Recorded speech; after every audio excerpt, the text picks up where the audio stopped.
Hello everyone, welcome to the gate master. आज के इस वीडियो में मैं आपके साथ जो बीपीएससी एई का एग्ज़ाम आज हुआ है, सिविल मैकेनिकल और इलेक्ट्रिकल का, उसमें जनरल स्टडीज़ का जो पेपर हुआ था उसके बारे में बताऊंगा। और आपको जो है इसमें जितने भी क्वेश्चन शेयर किया, जितने भी क्वेश्चन पूछे गए थे, उसका सबका आंसर मैं आपको बताऊंगा। ठीक है। और बाकी साथ ही ये भी बताऊंगा कि किस तरह के पेपर थे और लेवल क्या था, सब कुछ। ठीक है। तो इस वीडियो को शुरू से अंत तक आप देखिए और जितने भी मार्क आपके आ रहे हैं इस पेपर में वो आप जरूर कमेंट बॉक्स में मेंशन कीजिए। ठीक है। चलिए हम लोग स्टार्ट करते हैं। सबसे पहले जहां तक बीपीएससी एई का जो आज एग्जाम था, ठीक है, बीपीएससी एई का आज एग्जाम था, इसमें सिविल, मैकेनिकल और इलेक्ट्रिकल, ठीक है, ये तीनों ब्रांच का एग्जाम था। और जिसमें आज का जो पेपर था वो जनरल हिंदी, ठीक है, और जनरल इंग्लिश और जीएस, जनरल स्टडीज, ये तीन पेपर आज हुए हैं। और जिसमें आपके साथ जो है मैं जनरल स्टडीज का जो है आंसर मैं आपके साथ शेयर करूंगा। बाकी जनरल हिंदी और जनरल इंग्लिश जो है वो सिर्फ क्वालिफाइंग है, तो उसमें आपको सिर्फ 30% स्कोर करना है। ठीक है, 30% स्कोर करना है, तभी आपके बाकी पेपर जो है वो चेक होंगे। ठीक है। तो और बाकी जहाँ तक क्वेश्चन हमने अभी तक देखा है, सारे क्वेश्चन को देख करके मैं यही पता लगा है कि अभी तक जितने भी एग्जाम हुए हैं बीपीएससी एई के, उसमें से जो इस बार का जो क्वेश्चन है उसका लेवल थोड़ा सा ज़्यादा हाई है। ठीक है। और अगर एग्ज़ाम की बात करें बाकी, तो ये आज का जो ये एग्ज़ाम है इसमें टोटल 50 क्वेश्चन ये पूछे गए हैं। इसमें सारे जो जितने भी पेपर होंगे सब में 50 क्वेश्चन पूछे जाएंगे और सारे क्वेश्चन जो है 2 मार्क्स के होंगे। और टाइम जो है सारे पेपर में एक एक घंटे का दिया गया है। ठीक है। और सारे क्वेश्चन आपको अटेम्प्ट करने थे क्योंकि नेगेटिव मार्किंग यहाँ पे नहीं था। ठीक है। तो चलिए हम लोग स्टार्ट करते हैं बाकी कुछ देरी किए बिना। सबसे फर्स्ट क्वेश्चन है कि कौन सा रेडिएशन जो है वो जो पेपर का जो थिकनेस होता है उसको कंट्रोल करने के लिए, जो प्रोडक्शन के दौरान जो मेटल सीट होता है और उसका थिकनेस जो होता है पेपर का और प्लास्टिक का, उसको कंट्रोल करने के लिए कौन सा रेडिएशन का यूज किया जाता है। ठीक है। तो इसका जो सही आंसर है वो है बीटा रेडिएशन। ठीक है। तो बीटा रेडिएशन जो है इसका सही आंसर हो जाएगा। ठीक है। सेकंड क्वेश्चन जो है उसमें,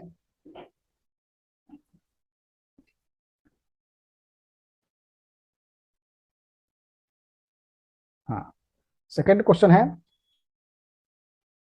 the quality of sound depends upon, जो साउंड का जो क्वालिटी होता है वो किस पे डिपेंड करता है, तो वो एम्पलीट्यूड पे डिपेंड करता है। ठीक है। इसका फर्स्ट का क्या आंसर था, बीटा, बीटा रेडिएशन। और उसके बाद थर्ड क्वेश्चन है rice grows better in which soil, कौन से सॉइल में राइस जो है अच्छे से ग्रो करता है, तो उसका जो सही आंसर है वो है रेड सॉइल। ठीक है।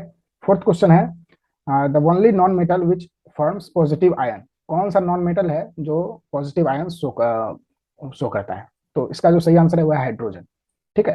हाइड्रोजन ही एक ऐसा नॉन मेटल है, बाकी कोई भी नॉन मेटल ऐसा नहीं है जो पॉजिटिव आयन शो करता है। ठीक है, सिर्फ हाइड्रोजन शो करता है। और उसके बाद फिफ्थ क्वेश्चन हो गया dental amalgam is a mixture of, dental amalgam जो होता है वो किसका किसका मिक्सचर होता है, तो इसका जो सही आंसर है, देखिए यहाँ पे आपको मैं बता देता हूँ। तो जो ये जो डेंटल एमलगम होता है ये होता है मरकरी, ठीक है, और मरकरी के साथ silver, mercury mercury and silver plus tin,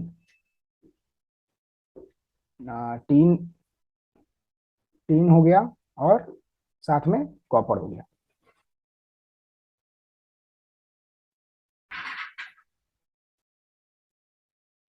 ठीक है।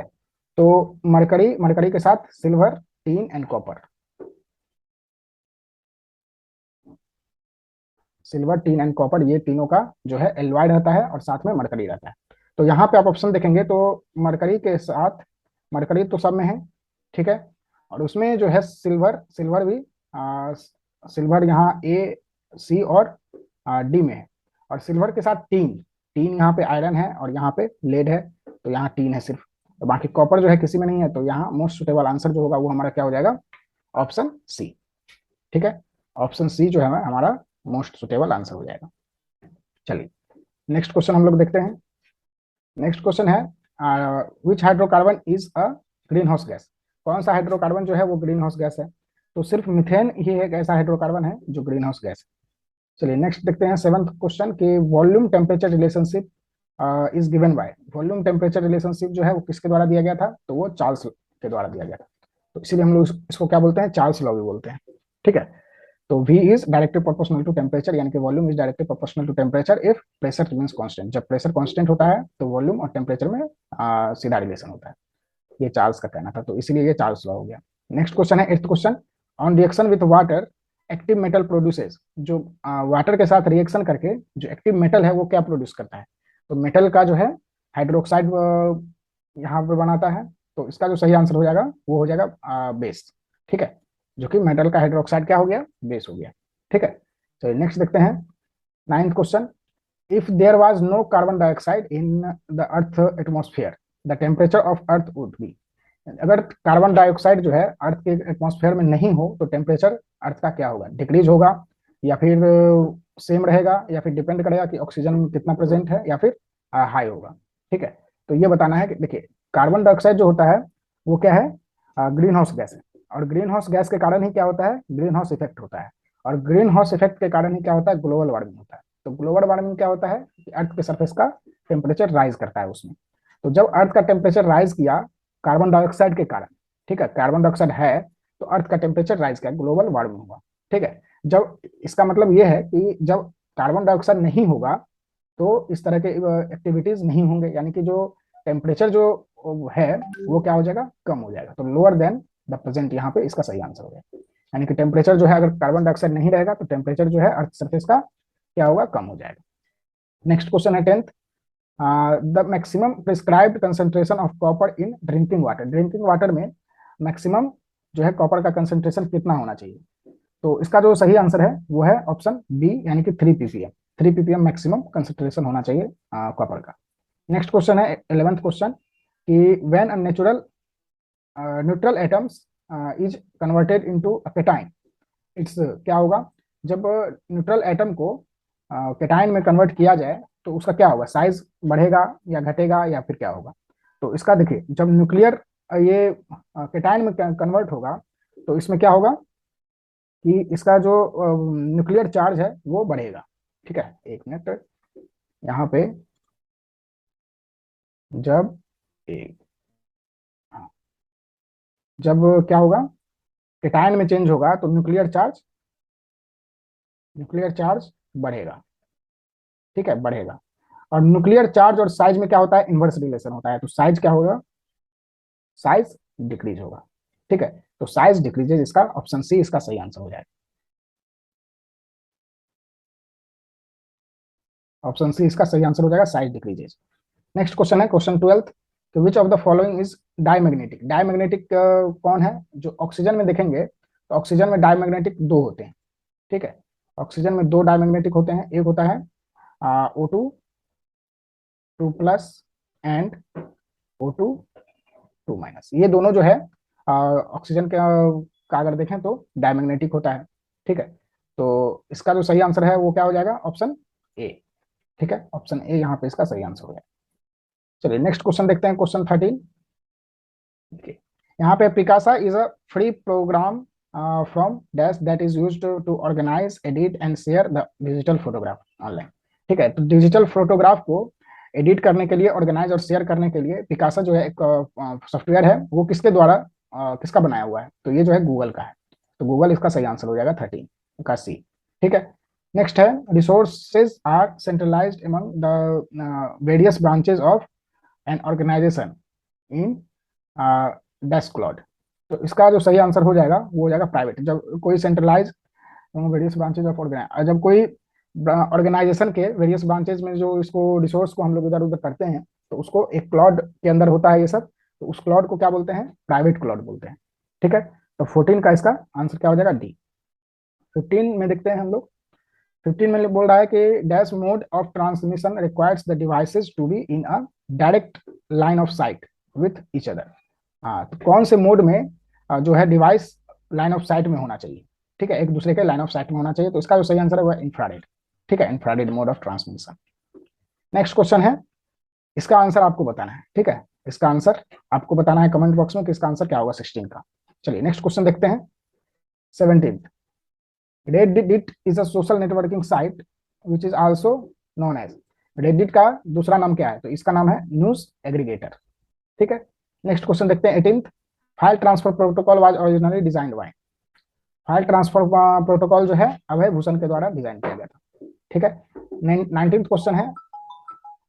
19th क्वेश्चन इसमें बोल रहा है कि dash is logical situation where either of the two action is to be perform depending upon the specific condition. यानी कि आइदर ऑफ टू एक्शन, दो एक्शन है उसमें से कोई एक हो तो उसको उसके लिए कौन सा यूज करेंगे? तो इसका जो सही आंसर है वो है answer D, option D, if else.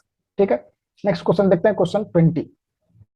बोल रहा है इसमें व्हाट डज ओओपी मीन। उप जो होता है उसका मीनिंग क्या होता है? तो ये इसका फुल फॉर्म होता है ऑब्जेक्ट ओरिएंटेड प्रोग्राम। तो object oriented program means option B इसका सही आंसर हो जाएगा। ठीक है, नेक्स्ट क्वेश्चन देखते हैं, क्वेश्चन 21। इसमें बोल रहा है कि which type of chart is used for representing huge amount of data. Huge amount of data हो तो उसके लिए कौन सा चार्ट यूज करेंगे? तो स्कैटर चार्ट। ठीक है, इसका आंसर हो जाएगा ऑप्शन ए। नेक्स्ट क्वेश्चन है dash has the capability to prioritise the process, minimise the execution time and work independently with no interdependency. इसका जो सही आंसर है वो अगर आप देखेंगे तो 22 का सही आंसर हो जाएगा ऑप्शन बी, RTOS। ठीक है, नेक्स्ट क्वेश्चन देखते हैं, क्वेश्चन 23 है कि Trident shaped symbol of Buddhism. Trident shape जो होता है सिंबल इसका बुद्धिज्म का, वो क्या रिप्रेजेंट नहीं करता है? तो वो निर्वाण रिप्रेजेंट नहीं करता है। निर्वाण इसका सही आंसर हो जाएगा।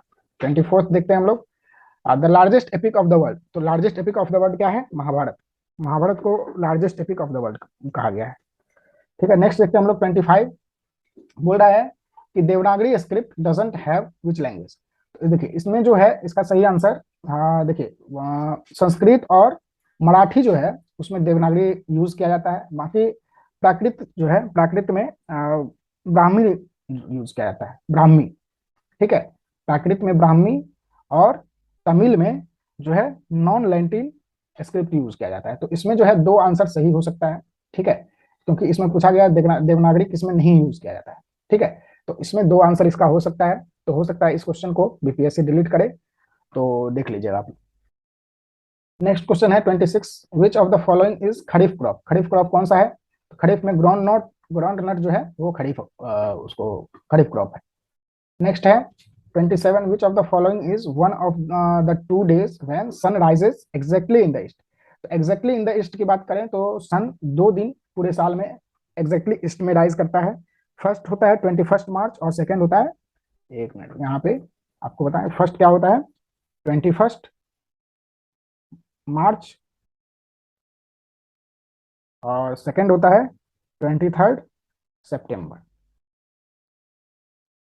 ठीक है, और इसमें पूछा गया है कौन सा एक दिन है, तो इसमें से दो में से कोई देख लीजिए कौन सा ऑप्शन है। 21 जून गलत है, ये नहीं होगा।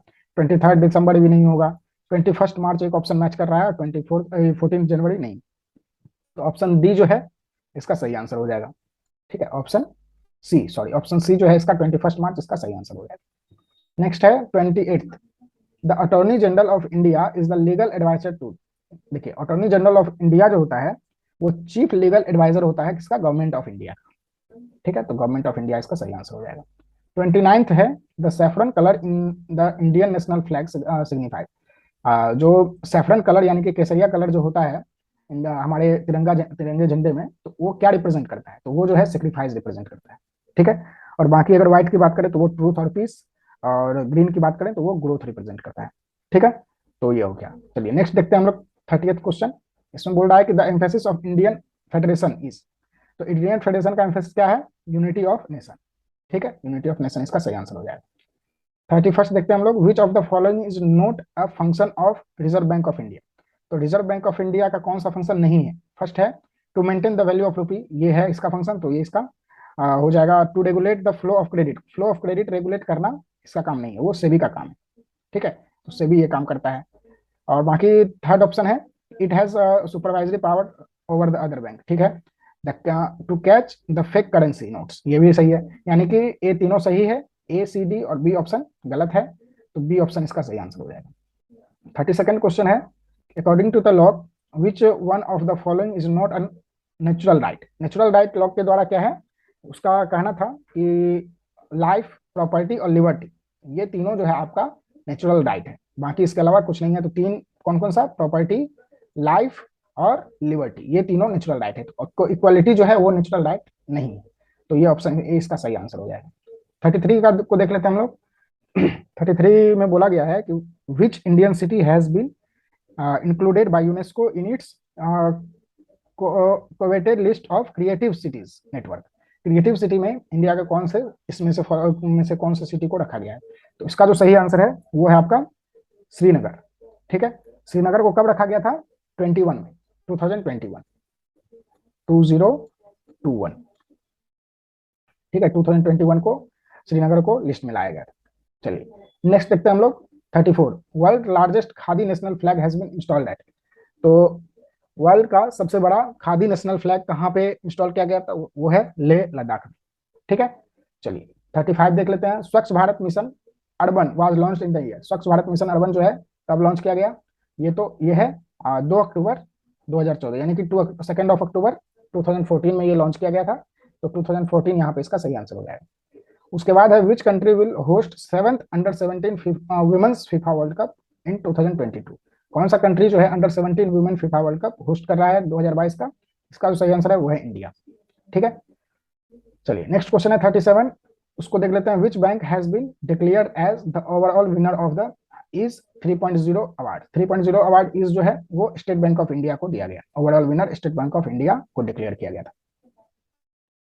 नेक्स्ट है, ये किसके द्वारा डिक्लेयर किया गया था? तो फाइनेंस मिनिस्टर निर्मला सीतारमण के द्वारा। चलिए नेक्स्ट देखते हैं हम लोग। 38, who became the first Indian to win the Paralympic medal in archery. Archery में जो पैरालंपिक मेडल फर्स्ट है वो किनके द्वारा जीता गया था? तो वो है हरविंदर सिंह। हरविंदर सिंह, हरविंदर सिंह इसका सही आंसर हो जाएगा। नेक्स्ट देखते हैं हम लोग 39, engineers day on 15th of September marks the birth of great engineer. कौन से इंजीनियर के बर्थ डे पर ये जो इंजीनियर्स डे है मनाया जाता है 15 सितंबर को? तो ये है एम विश्वेश्वरैया। ये जो है बहुत बार पूछा गया है बीपीएससी के एग्जाम में, बीपीएससी एई के एग्जाम में। तो इसको आपको कंपलसरी है ध्यान रखना है, रिपीटेड क्वेश्चन है। चलिए 40 क्वेश्चन हम लोग देखते हैं। Which highway become the country's first EV friendly highway, यानी कि इलेक्ट्रॉनिक व्हीकल फ्रेंडली हाईवे कौन सा इंडिया का फर्स्ट हाईवे बना है? तो ये जो है दिल्ली चंडीगढ़ हाईवे बना है। तो दिल्ली चंडीगढ़ इसका सही आंसर हो जाएगा। उसके बाद है 41st क्वेश्चन कि which city has been declared as the first water plus city of the country. First water plus city Bharat का कौन सा हुआ है? तो इंदौर। इंदौर इसका सही आंसर हो जाएगा। 42nd क्वेश्चन है कि dash has become the first Indian state और city to become free from rabies. Rabies से फ्री जो है फर्स्ट स्टेट जो है वो कौन सा है? गोवा है। ठीक है, तो गोवा इसका सही आंसर हो जाएगा। 43rd क्वेश्चन है the least count of vernier calliper. Vernier calliper जो होता है उसका लिस्ट काउंट होता है 0.1 mm। ठीक है, 0.1 mm। देखिए यहाँ पे 0.01 mm है तो ये गलत हो जाएगा। 0.1 सेंटीमीटर है तो 0.1 सेंटीमीटर किसके इक्वल होता है? 1 mm के, तो ये भी गलत हो जाएगा। 0.001 सेंटीमीटर है तो ये किसके इक्वल होगा? 0.01 mm के, तो ये भी गलत हो जाएगा। तो 0.01 सेंटीमीटर है तो ये जो है इसको अगर 10 से मल्टीप्लाई करेंगे तो 0.1 हो जाएगा। तो 0.1 mm इसके इक्वल है, तो यानी कि ऑप्शन कौन सा सही इसका सही हो जाएगा? ऑप्शन डी इसका सही आंसर हो जाएगा, यानी कि ऑप्शन 0.01 सेंटीमीटर, ऑप्शन डी। ठीक है, चलिए नेक्स्ट देखते हैं हम लोग 44, the unit of linear momentum. Linear momentum का यूनिट क्या होता है? तो लीनियर मोमेंटम होता है मास इंटू वेलोसिटी। तो मास इंटू वेलोसिटी जब आप निकालेंगे तो ये न्यूटन सेकेंड आ जाएगा। ठीक है, चलिए नेक्स्ट देखते हैं हम लोग altimeter. Altimeter is an equipment used in an aircraft to measure its. जो एल्टीमीटर होता है वो एयरक्राफ्ट में यूज किया जाता है क्या मेजर करने के लिए? तो एल्टीट्यूड मेजर करने के लिए। तो एल्टीट्यूड इसका सही आंसर हो जाएगा। 46 को देखते हैं हम लोग। The global warming has result in. Global warming से क्या होता है? देखिए अभी मैंने बताया था कि ग्लोबल वार्मिंग से जो है जो अर्थ का टेम्परेचर है सरफेस का वो बढ़ता है, और अर्थ का टेम्परेचर बढ़ने से क्या होगा? जो ग्लेशियर्स होंगे वो पिघलेंगे। ठीक है, और ग्लेशियर पिघलेंगे तो क्या होगा? उससे सी का जो लेवल है वो बढ़ेगा। ठीक है, तो ग्लोबल वार्मिंग से फाइनली क्या होगा? Increases the sea level, sea level बढ़ेगा। ठीक है, नेक्स्ट क्वेश्चन देखते हैं 47। बोल रहा है a thick glass plate behaves like. जो थिक ग्लास प्लेट है वो किसके तरह बिहेव करता है? तो वो प्लेन मिरर की तरह बिहेव करता है। तो प्लेन मिरर इसका सही आंसर हो जाएगा। नेक्स्ट क्वेश्चन है 48, dash is used in radiotherapy. Radiotherapy में क्या यूज किया जाता है? तो वो एक्सरे यूज किया जाता है। ठीक है, तो एक्सरे इसका सही आंसर हो जाएगा। नेक्स्ट है 49, अब fuse wire is made up of. Fuse wire कौन से एलॉय का से बना होता है? तो ये जो है फ्यूज वायर की बात करें तो इस लीड और टीन का बना होता है, ठीक है, लीड और टीन का बना होता है, तो 49 का बी आंसर सही हो जाएगा। 50th क्वेश्चन, लास्ट क्वेश्चन है इसका। In cold country water is used as a heat reservoir for wine bottles because, देखिए कोल्ड कंट्री में क्या होता है, वाटर को यूज किया जाता है गर्म रखने के लिए, वाइन को गर्म रखने के लिए। क्यों? क्योंकि देखिए इसका एक रीजन है कि स्पेसिफिक हीट कैपेसिटी जो होता है वाटर का वाइन से ज्यादा होता है, ठीक है, वाइन से ज्यादा स्पेसिफिक हीट कैपेसिटी होता है। तो इसको देख लीजिए कौन सा ऑप्शन सही है, तो ऑप्शन ए में है specific heat capacity of water is very high, B में है specific heat capacity of water is very low, C है specific heat capacity of water is less than wine. ये गलत है, क्योंकि वाटर का स्पेसिफिक हीट कैपेसिटी जो है वाइन से ज्यादा होता है, ठीक है। और इसमें है कि specific heat capacity of water is same as that of wine. ये सबसे एप्रोप्रिएट आंसर हमारा क्या हो जाएगा, ऑप्शन ए, ठीक है, specific heat capacity of water is very high, ठीक है। तो इस तरह से आपने 50 क्वेश्चन देखा, और 50 क्वेश्चन को देख करके आपके कितने सही हुए हैं आप जरूर कमेंट बॉक्स में अपना मार्क मेंशन करें। और एक क्वेश्चन जो था 16th क्वेश्चन, इसका आंसर अगर आपको पता है आप जरूर कमेंट बॉक्स में उसका आंसर भी मेंशन करें, ठीक है। तो और बाकी लेवल तो आप देखे ही होंगे, इसका आंसर आपको कमेंट बॉक्स में मेंशन करना है कि क्या होगा, स्विच होगा या फिर रिपीटर होगा या फिर मॉडर्न या फिर हब, ठीक है। चलिए, तो इस तरह से आप लेवल भी आपने देखा होगा। बाकी एग्जाम का अगर पहले का कोई क्वेश्चन आप देख चुके हैं तो उसका लेवल और इसके लेवल जो है आप आपस में कंपेयर कर सकते हैं और बता सकते हैं कि कौन सा जो है, और देख सकते हैं कि आप जो है इस कौन सा जो पेपर है वो ज्यादा हाई लेवल का है, ठीक है। तो बाकी इसमें अगर किसी तरह के कोई इस क्वेश्चन में अगर कोई दिक्कत हो कौन से किसी क्वेश्चन में, तो बाकी आप हमें उसके बारे में भी कमेंट बॉक्स में बता सकते हैं।